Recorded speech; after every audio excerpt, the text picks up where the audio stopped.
जी hello दोस्तों, मैं हूं कमर चीमा। उम्मीद है आप लोग ठीक होंगे। दोस्तों, लद्दाख के अंदर बहुत सारे जो इंडियंस हैं वो प्रोटेस्ट कर रहे हैं। और आपको पता है ये इंडिया का रिमोट एरिया है। और जिसे वो कहते हैं ना, वो अपनी स्टेटहुड के लिए प्रोटेस्ट कर रहे हैं। और वो समझते हैं कि जो चाइना है और वो बहुत ज़्यादा इस खित्ते के अंदर इंस्टेबिलिटी क्रिएट करना चाहता है। और वो ये भी कहते हैं कि जो वहाँ पे ग्लेशियर्स हैं वो बड़े सेंसिटिव हैं टुवर्ड्स इकोलॉजी। और जो चाइनीज़ इंक्रोचमेंट है इस खित्ते के अंदर, और इंडिया की जो इंडस्ट्रियल एंड मिलिट्री बिल्डअप है, ये भी एक चैलेंज है। आप देखें कि अब द स्टोरी इज़ के इंडियंस कहते हैं जी कि चाइनीज़ इंक्रोच कर रहे हैं। ठीक है जी। तो हमारे पास कोई चॉइस नहीं है but to build up. Indian point technically बड़ा लॉजिकल है। You know, people do not leave any space unattended, even if it is an inch of a territory. जैसे भारत और पाकिस्तान का जो सियाचिन के ऊपर है, it's a most difficult terrain to have the soldiers. मैं ऐसे बहुत सारे, अगले दिन मेरे एक क्लास फेलो था, फौजी, स्कूल में हम इकट्ठे पढ़ते थे, तो मैंने उससे पूछा कि तुम सियाचिन गए हो या रहे हो। जारी बात है, हर पाकिस्तानी सोल्जर है वो एक साल से आई थिंक सियाचिन रहता है। तो वो कहता है कई लोग जो सियाचिन में रह के आते हैं क्योंकि डिफ़िकल्ट ट्रेन है, इग्लूज़ होते हैं। इग्लूज़ में रहने से आपकी ज़िंदगी बदल जाती है, आपको साइकोलॉजिकल बड़े मसले मसाइल होते हैं। बहरहाल, अब ये जो लद्दाख के जो ग्लेशियर्स हैं, उनके भी मेल्ट होने का ख़तरा है। अब ये जो अभी प्रोटेस्ट शुरू हुए हैं, जब ये 2019 में ये डिसीजंस लिए गए बहुत सारे, कश्मीर के हवाले से, जम्मू एंड कश्मीर के हवाले से, और इसकी ऑटोनमी की बातें हुई। और आपको पता है लद्दाख बड़ा फैला हुआ है। और जिसे और इंडिया ने ये फैसला किया कि लद्दाख जो कि ज़्यादातर इंडिजिनस पॉपुलेशन है, यानी कि लोकल पॉपुलेशन है, उसको वो सेफ गार्ड देंगे, ट्राइबल लोग हैं। लेकिन बहुत सारे लोगों का कहना है अभी तक हुकूमत ने वो चीज़ें पूरी नहीं की जो उन्होंने बात की हुई है। और वहाँ पे लोग जो हैं वो ये कह रहे हैं कि एक तरफ चाइनीज़ जो हैं वो हमारे लिए मसाइल पैदा कर रहे हैं। जो शेफर्ड्स हैं, उनकी जो पास्चर लैंड्स हैं उनमें चाइनीज़ ने कब्ज़े किए हुए हैं, इनक्रोच है मैंने चाइनीज़ ने की हुई है। और ये कहा जा रहा है कि चीन ने तकरीबन 4000 स्क्वायर किलोमीटर जो लैंड है, ठीक है जी, to some extent 4000 square kilometre की लैंड जो है उस पर इंक्रोच किया हुआ है। और इसीलिए ये जो तकरीबन एक बड़ी तादाद में ये जो शेफर्ड्स हैं, कहा जाता है कि तकरीबन 10,000 के करीब जो शेफर्ड्स हैं वो इस खित्ते में हैं। और चाइना ऊपर से क्या करता है कि वो इस खित्ते की नाम बदल देता है। जैसे अगले दिन डॉक्टर जयशंकर ने कहा ना, कि भाई ये थोड़ा ही होता है कि आप मेरे घर का नाम बदल दो और उसको उस घर से नाम से बुलाना शुरू कर दो जो आप चाहते हो, तो इससे क्या फ़र्क पड़ता है, ये तो घर तो मेरा है। अब चाइनीज़ क्या करते हैं, चाइनीज़ इन इलाकों के नाम बदल देते हैं। ठीक है जी। और जैसे अरुणाचल प्रदेश के हवाले से वो कहते हैं ये हमारा है। जैसे प्राइम मिनिस्टर मोदी रिसेंटली एक टनल का इफ्तिताह करने गए, तो चाइनीज़ फॉरेन ऑफिस ने इस पे शोर डाल दिया। और ये एक वो समझते हैं कि चाइनीज़ जो सोल्जर हैं वो इंडियन शेफर्ड जो हैं उनको भी इंटरसेप्ट करते रहते हैं और उनको कहते रहते हैं कि यही भाई ये जो इलाका है ये चीन का है। सो ये यहाँ से, दिल्ली से, कोलकाता से, बेंगलोर से और बाकी जगहों से तो लोग नहीं जाते वहाँ पे। वो वहाँ पे लोकल लोग हैं। और जब से ये 2020 में ये जो क्लैशेस हुए हैं लद्दाख में, ये सॉरी ये गलवान वैली में, लद्दाख में, और इंडियन फौजी भी मारे गए, चाइनीज़ भी मारे गए, सारे मारे गए। मामलात तब से बड़े ख़राब हैं। और इंडिया ने अभी रिसेंटली, आपको पता है कि 10,000 सोल्जर्स जो थे उनको सोचा कि हम अ, उनको एलएसी के ऊपर लगाएं। और इंडिया जो है वो आपको पता है कि बड़े पैमाने पे मिलिट्री इंफ्रास्ट्रक्चर लगाना चाहता है पूरे खित्ते के अंदर। और इंडियंस को इस चीज़ का पता है कि अगर ये हमने ना किया, देखिए एक वक्त था कि प्राइम मिनिस्टर मोदी की जो गवर्नमेंट थी ना वो एक डिफरेंट स्टाइल से सोचती थी। आज उनको पता चल गया कि भाई ये जो गेम है ना ये गेम ख़राब हो गई है और हमें we have to look into it. अगर हमने इस खित्ते में ज़ोर ना ध्यान ना दिया तो प्रोबेबिलिटी ये है कि चाइनीज़ जो है वो मज़ीद इसमें एंटर हो जाएंगे, ठीक है। और आपको पता है चाइनीज़ इस मामले में वो बड़े होशियार हैं, चालाक हैं। वो अपनी जिसे कहेंगे ना कि अपना उन्होंने जहाँ जहाँ पे उन्होंने अपनी एक हदबंदी करनी होती है, वो करते रहते हैं, लगे रहते हैं, और हालात को वो उनको ख़राब करना वो समझते हैं हमारे लिए कोई मसला नहीं है। बहरहाल ये जो मिलिट्री इंफ्रास्ट्रक्चर जितना भी इंडिया इंस्टॉल कर रहा है, ठीक है जी, ये भी obviously it's a challenge for everyone. लेकिन इंडियंस का मौक़िफ़ ये है कि भाई हमारी मजबूरी है, हम कुछ नहीं कर सकते, क्योंकि चाइनीज़ ने ना तो वो मिलिट्री डिप्लोमेसी कामयाब हो रही है, ना हमारे डायलॉग कामयाब हो रहे हैं, और ये चीज़ें। और सुनने में ये आ रहा है कि इंडस्ट्रीज़ भी लग रही हैं इस फ्रेजाइल एरिया के अंदर, और ये डिज़ास्टर प्रोन एरियाज़ हैं, यहाँ पे कोई एनवायरनमेंट आपको पता है आजकल बड़ा ग्लोबल इशू है। तो इस खित्ते के अंदर, ठीक है जी, अब कहा जा रहा है कि 50 से 60 हज़ार फ़ौजी हैं, मतलब बॉर्डर के दोनों साइड पे, ठीक है। सो इसका मतलब आप ये देखें कि आप 2020 से अगर पहले चले जाएं, जब ये लद्दाख में ये वाक़या हुआ, तो उस वक़्त ये सिचुएशन नहीं थी। जब 60,000 बंदा दोनों तरफ रह रहा है, with all the infrastructure buildup, with all these inhabitants, वहाँ पे लोकल्स भी थे, फिर ये भी आ रहे हैं, फिर वहाँ पे जनरेटर चल रहे होंगे, बिजली का इस्तेमाल हो रहा होगा, मिलिट्री ड्रिल्स हो रही होती हैं, बड़ा कुछ हो रहा होता है, तो वो सारी इकोलॉजी चेंज हो जाती है। इसमें तो कोई किसी किस्म की जो है वो शक नहीं है। अब इंडिया कहता है the ball is in Chinese court. Chinese कहते हैं, वो चाइनीज़ भी आपको पता है बड़े ठंडे लोग हैं, ठंडे आराम आराम से लगे रहते हैं। एट टाइम्स दे बिलीव कि हमें ज़रा थोड़ा सा पैनिक क्रिएट करना चाहिए। और ये चीज़ें जो है, जब डॉक्टर जयशंकर ने कई दफ़ा कहा है कि this is a difficult relationship.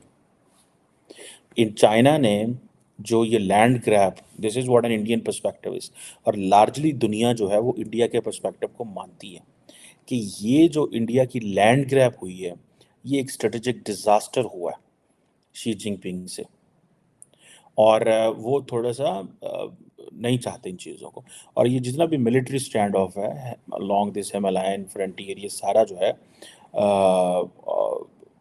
ये ग्लोबल हेडलाइंस तो बनी है, लेकिन आप ये समझ लें कि एक ओपन ऑफ वॉरफेयर की तरफ जा रहे हैं। और जो थ्रेट है कन्फ्रंटेशन का, वो बढ़ सकता है। और ये जो लीवर है गेम ख़राब करने का, वो चाइना के कंट्रोल में है। बिकॉज़ चाइनीज़ जो है ना, Indians won't like things to get disturb, because India is rising at the moment. India नहीं अननेसेसरी चीज़ों में नहीं जाना चाहेगा। डॉक्टर जयशंकर कई दफ़ा उनसे सवाल पूछा गया है, ठीक है जी। और वो एक तो वही चीज़ डॉक्टर जयशंकर मानते हैं कि जी ये बड़ा टेंस एंड डेंजरस सिचुएशन है। दूसरा, डिप्लॉयमेंट्स जो हैं ट्रूप्स की, वेपन्स की, that can lead to the possibility of war, because now both countries are prepared, तैयार बैठे हुए हैं, ठीक है। लेकिन इंडियंस विल नॉट लाइक कि हालात ख़राब हों।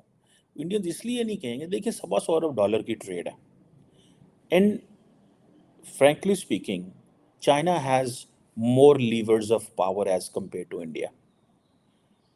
इंडिया के पास एक मस्कुलर नेशनलिज्म ज़रूर है, एक हाइपर नेशनलिस्ट पॉलिटिकल फोर्सेस वहाँ पे मौजूद हैं, जो टेम्परेचर इंडिया में उठा सकती हैं। लेकिन याद रखें, भले आप हाइपर नेशनलिस्ट हों, भले आप जो भी हों, लेकिन the Indian people want to do business. I think that this Pakistan India example is a classical example कि आपका नुकसान होता है, पाकिस्तान महसूस करता है इस नुकसान को, इंडिया कहता है हमें कोई परवाह नहीं है, बिकॉज हमने कितना को पाकिस्तान से कारोबार कर लेना, क्या कर लेना।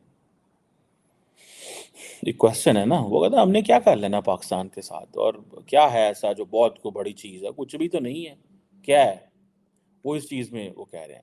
अब ये जो so Indians will stay away from any kind of a conflict. Largely यही वजह है कि प्राइम मिनिस्टर मोदी जो है वो चाइना को एक बड़े पैराए में एक जो स्ट्रेटेजिक कम्युनिकेशन, अपनी वो जो लैंग्वेज, अपना जो पॉलिटिकल कैंपेन हो या जैसे भी डिस्कशंस कर रहे हो, वो चाइना को इसमें नहीं लेके आते लंबा चौड़ा, बिकॉज उनको पता है कि जो ट्रेड बैलेंस है वो चाइना के टिल्ट में है। इधर ट्रेड डेफिसिट है, ट्रेड सरप्लस है उधर, इधर ट्रेड डेफिसिट। एंड देन वो जो $100 बिलियन की सवा सौ अरब डॉलर की ट्रेड है और $100 बिलियन अगर इंडिया इंपोर्ट कर रहा है, तो उससे आप इमेजिन करें कि उससे कितना वो एक्सपोर्ट कर रहे होंगे if they are importing raw material और the other products which China Indians are using. अब होता ये है ना कि इंडियंस को जो है वो, या कोई भी मुल्क हो, अमेरिकन्स हो, मैक्सिकन हो, पाकिस्तान हो, चाइना का आपको पता है कि एडवांटेज ये है कि उनको जो उनकी कॉस्ट ऑफ प्रोडक्शन बड़ी कम है, जिसकी वजह से कोई बंदा चाइना को इनकार नहीं कर सकता। मैं रिसेंटली बेल्जियम ब्रसल्स में था, तो मैं वहाँ पे एक इलाके में गया, तो वहाँ पे एक पाकिस्तानी थे दोस्त, उन्होंने कहा मुझे मेरे एक वेयर हाउस है तो चक्कर लगाइए आप। मैं कहा अच्छा मैं आऊँगा। तो मैं शाम को वहाँ 7 को बजे के करीब, 6:30 7 के करीब पहुँचा, और मुझे उसने बताया कि मैं तो सब कुछ चाइना से इम्पोर्ट करता हूँ। तो मैंने कहा ये कौन लेता है चाइनीज़ प्रोडक्ट्स पूरे इधर? वो कहता है पूरे इधर हॉलैंड में भी मुझसे लेके जाते हैं, जर्मनी है, सान कोलोन है और बहुत सारे इलाके थे। तो कहते हैं वो सारे के सारे लेके जाते हैं, मैं तो टैंकर के टैंकर, वो क्या होते हैं कार्ट जो होते हैं, वो तो जहाज़ के जहाज़ मंगवाता हूँ और मैं बेचता हूँ बिकॉज़ ये बड़ा सस्ता है, चीप पड़ता है। सो यूरोप और कोई मुल्क है, उनकी कॉस्ट ऑफ प्रोडक्शन कम होने की वजह से उनको ये फ़ायदे होते हैं। सो अभी जैसे हमने अगले दिन कहा था कि ये सारी चीज़ें डिसएडवांटेज में बदल सकती हैं। अगर इंडिया ने जो 10,000 फ़ौजी भेजे हैं, वो क्यों भेजे हैं? बिकॉज़ इंडिया को पता है कि मामलात ठीक नहीं हो रहे, और इंडिया को इस चीज़ का अंदाज़ा है कि जो डायलॉग, एंगेजमेंट हमने शुरू की थी, और मेरे ख़्याल है 18 या 20 या 21 मिलिट्री डिप्लोमेसी के राउंड हो चुके हैं, तमाम की तमाम फ़ेल हो गई हैं।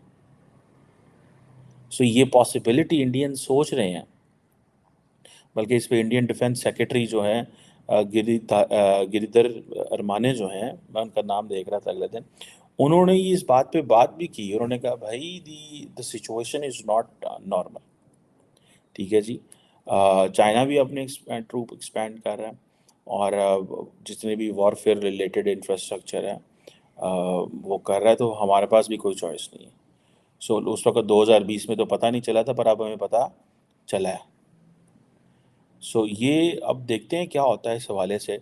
लेकिन लोग अब जो है उन्होंने भी प्रोटेस्ट करने शुरू कर दिए, उन्होंने भी बात करनी शुरू कर दी है कि ये जो ट्रूप्स फेस ऑफ है इस इलाके के अंदर, ये it is going to be end एक पूरा का पूरा ये मिलिटराइज्ड एरिया है। और चाइना आपको पता है कि सिर्फ ये नहीं, चाइना तो ये भी क्लेम करता है कि जो इंडियन स्टेट की जो तिब्बत का हिस्सा है वो भी उनका है। अब वो चाइनीज़ को आपको पता है वो इन इन मामलात में बड़े क्रिटिकल हैं।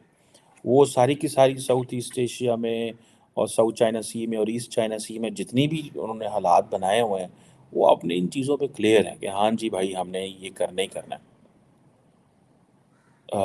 और मैं जनरल मनोज पांडे को भी देख रहा था अगले दिन, उन्होंने कहा है कि हम चाहते हैं कि डी एस्केलेट हो, लेकिन प्रोग्रेस नहीं हो रही। और अब चाइनीज़ का इंडियंस का पर्सपेक्टिव ये है कि ये स्टैंड ऑफ तब तक जारी रहेगा जब तक चाइना रोल बैक नहीं करेगा। तो भाई 4,000 स्क्वायर किलोमीटर की टेरिटरी है, इसके ऊपर इंक्रोचमेंट की हुई है। This is what the Indians perspective is. So आप क्या समझते हैं कि वो मान जाएंगे? मुझे नहीं लगता। लेकिन ये जो प्रोटेस्टर्स हैं, ये प्रोटेस्टर्स तो अब उठ खड़े हुए हैं ना। सुनने में आता है कि जब 2023 में जो समिट हुई थी, आई थिंक जकार्ता में, if I am not wrong, वहाँ पे president Xi Jinping and Modi साहब ने इसकी साइडलाइंस पे बात की थी। और क्या बात की थी कि we want a fair reasonable and agreement. Fair and reasonable agreement का मतलब है जिसमें आप भी खुश हों और हम भी खुश हों। हम आपको डिसएडवांटेज पोजीशन में नहीं डालना चाहते, आप हमें डिसएडवांटेज में नहीं डालना चाहते। लेकिन मेरा नहीं ख्याल चाइनीज़ आराम से बैठेंगे। चाइनीज़ इंडिया को टफ टाइम देंगे बिकॉज वो they want to test the western powers कि वो कितना किस हद तक इंडिया के साथ खड़े होते हैं। ये मैं आपको बात बताऊं, ये देखें व्हाट हैपेंड इन यूक्रेन। क्या हुआ है? अब तो वो उनको पैसे भी नहीं दे रहे, कुछ भी नहीं दे रहे उनको, परेशानी बना दी उन्होंने उनके लिए। सो आई थिंक चाइनीज़ समझते हैं कि लेट्स वेट एंड सी क्या करते हैं। सो जितने भी हज़ारों सोल्जर आ रहे हैं चाइनीज़ साइड से, ठीक है जी। अब देखिए ना, ये होता है sometimes you make a call and you get things done. Prime minister Modi call करें शी जिनपिंग को, उन्होंने कहा पायन शी यार गाले वे, let's talk and let's end this fuss, इसको ख़त्म करें, ठीक है ना। लेकिन अगर ये हो भी जाए तो लार्जली मेरा ख्याल है कि चाइनीज़ चाहते हैं कि ठीक है, आपको वेस्ट बड़ा प्रिपेयर कर रहा है, आप बड़े तैयार बैठे हुए हो, आप समझते हो कि आपके पास बड़ी cutting edge hypersonic cruise missile हैं, हाइब्रिड मिज़ाइल हैं, टॉर्पीडोज़ हैं, आपके पास एंटी रेडिएशन मिज़ाइल हैं, आपके पास सबमरीन्स हैं, एयरक्राफ्ट कैरियर्स हैं। मतलब obviously when the Indian Chinese defence minister या जो चाइनीज़ फ़ौज के जो जर्नैल हैं वो शी जिनपिंग को बताते होंगे, तो वो बताते होंगे इंडिया के पास क्या है। आपके पास नई जनरेशन के इंटरमीडिएट रेंज बैलिस्टिक मिसाइल हैं, आप कन्वेंशनल एंड न्यूक्लियर वॉरहेड भी लेके जा सकते हैं, सो लेट्स ट्राई इट। लेकिन बहुत सारे आपको पता है इंडियंस जो है ना वो इस चीज़ को भी मानते हैं कि ये जो भी अगले दिन थोड़े दिन पहले राजनाथ सिंह साहब ने कहा था कि we are all ready in case we are targeted from land air sea. वो कहते हैं लैंड एयर सी से जंगी को नहीं होनी चाइना की और इंडिया की, जैसे पाकिस्तान के साथ है ना कि जी हम लैंड एयर सी, यही है ना हमारी, तो यही कैपेसिटी है लैंड एयर सी। और वो भी जारी बात है when you are in the middle of the war situation is different, ठीक है। तो अब जिसे वो कहते हैं इंडिया, आपको पता है इंडिया मोमेंटम बिल्ड कर रहा है, वो डिफरेंट किस्म के मिसाइल सिस्टम्स टेस्ट करता रहता है। पाकिस्तान में तो वो वैसे ही छोड़ देते हैं ना, साढ़े तो छोड़ गया सी, ठीक है, बल्कि वो कहते हैं निकल गया सी, एम ही निकल गया, पता नहीं लगा सानों। अगले दिन रिपोर्ट भी आई है कि वो क्या हुआ कैसे हुआ, उनकी एयरफोर्स की आई थिंक उन्होंने रिपोर्ट दी है, एयरफोर्स ने आई थिंक दी है। सो द क्वेश्चन इज़ के ये जो चीज़ें हैं, चाहे इंडिया अपना जो ये सारा मिसाइल सिस्टम टेस्ट कर रहा है, राफेल ले रहा है, S-400 ले रहा है, फुल तैयारी कर रहा है इंडिया, क्योंकि इंडिया को पता है कि द वॉर इज़ इमिनेंट, ठीक है जी। और शी जिनपिंग भी परेशान होते हैं, परेशान भी होते हैं, और परेशान इस तरह होते हैं, वो कहते हैं जितना ज़्यादा इंडिया और अमेरिका की दोस्ती बढ़ रही है हमारे लिए तो टेंशन ही है उनके लिए। सो इंडिया को अगर तैयार किया जा रहा है, अगर इंडिया को तैयार किया जा रहा है तो देखते हैं फिर इंडिया कितना तैयार होता है, क्या करता है। सो ये जो फिर स्टेल्थ टेक्नोलॉजी हो, ये इस तरह की चीज़ें जो हैं, सो ये अब देखें ना, आइंदा आने वाले दिनों में ये जो प्राइम मिनिस्टर मोदी के 5 साल हैं ना, ये क्रिटिकल होंगे, मैं आपको बात बताऊँ। चीनी बड़े होशियार हैं, चीनी भी लड़ाई नहीं करना चाहते, क्योंकि चीन के बारे में जो वेस्ट एक तासुर देना चाहता है ना, वो ऑलरेडी उन्होंने उनको एक ना वॉल्फ वॉरियर डिप्लोमेसी, ठीक है ना, एज ए शार्प पावर। जितना भी आप इकोनॉमिस्ट पढ़ें, जितना भी वेस्टर्न लिटरेचर पढ़े ना, वो आपको ऐसे स्टोरी पोर्ट्रे करते हैं जैसे जिसे वो कहते हैं ना कि पता नहीं की हो चला, ठीक है। उसकी वजह ये है कि वेस्ट के हाथ में कंट्रोल है इन टर्म्स ऑफ ये आप जिसे बोलते हैं ना सारा नैरेटिव क्रिएशन का जो कंट्रोल है वो उनके हाथ में है। हम लोग यहाँ पे बैठ के इकोनॉमिस्ट को पैसे देते हैं खबरें पढ़ने के लिए, यार अच्छी खबर देंगे, लेकिन जब वो कहेंगे China is a sharp power, अब बहुत पहले मैंने पढ़ा था China is sharp power, wolf warrior diplomacy, फलानी चीज़ टमकानी चीज़, ठीक है। सो the Indian, the Chinese do not have this they believe in shared growth, they don't believe in shared values, because Chinese don't have values, they only talk of business and economy, ठीक है। सो ये चीज़ें जो हैं वो waste फिर उनको करता रहता है और बताता रहता है। वो चीनी कहते हैं वो साढ़े ना डिस्कस ना करो बिकॉज हमारा और किस्म के मसाइल हैं। सो ये that's something very tricky now कि कहा जा रहा है कि जो इकोलॉजी है वो एट रिस्क है चाइनीज़ इंक्रोचमेंट की वजह से एंड इंडियन जो इंडस्ट्रियल एंड मिलिट्री बिल्डअप की वजह से। और दोनों का प्रॉब्लम ये है कि इंडियन समझते हैं कि जी हम अगर ना जाएंगे तो चाइना सिंगल हैंडेडली वहाँ सारा कुछ कर लेगा, तो हम क्या करेंगे बाद। बात तो इंडियंस की बिल्कुल सही है, बात तो इंडियंस की बिल्कुल सही है कि आप ये तो नहीं कहते जैसे पाकिस्तान और वो देखे ना, एक पाकिस्तान और इंडिया एक कॉस्टली मिलिट्री बिल्डअप है एट सियाचिन पर है, कोई ये नहीं कह सकता नहीं जी पायदान ऐसा नहीं जाना होता, ये नहीं करना वो नहीं करना, ठीक है ना। कोई ये नहीं कह सकता, ना इंडियंस पीछे हट सकते हैं ना पाकिस्तान पीछे हट, जितना मर्जी पैसा लग जाए, जितना मर्जी पैसा लग जाए। इंडियंस तो पता पहले कहते हैं, वो कहते हैं असं एक बारी गर्मियाँ सर्दियाँ ही थले गए हैं तो एक उत्ते चढ़ा ऐसा कारगिल हो गया था। तो अभी we just can't give them an opportunity, हम उनको ये अपॉर्चुनिटी नहीं देना चाहते कि वो ये काम करें। So let's see how things unfold, but this is a very significant development and it is still there and it is not going anywhere.